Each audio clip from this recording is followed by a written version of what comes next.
Hello friends! Today we're gonna have some finger painting fun as we create adorable birds using just our fingerprints. Let's get started! First, let's grab a black color and draw a Z shape to represent the wire where birds like to perch on in the streets.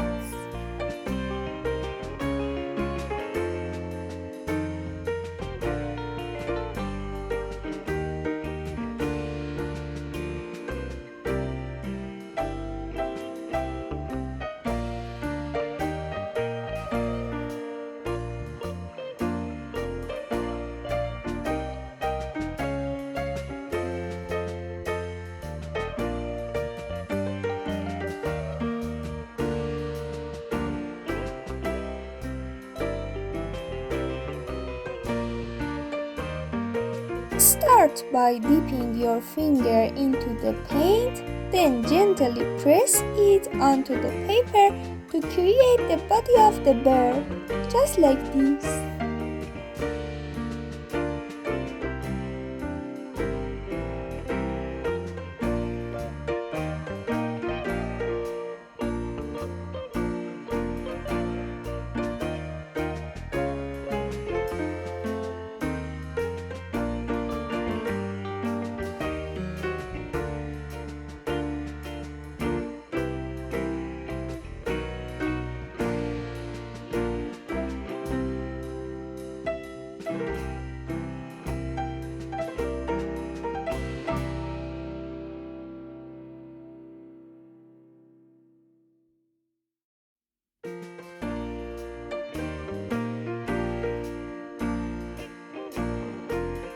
Repeat this process with different colors to create colorful birds perched on the wire.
Now let's add beaks, eyes and legs to our birds to bring them to life.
Fantastic! You finished today's finger painting. Well done! Now let's take a picture of them. Wow! See you soon, friends!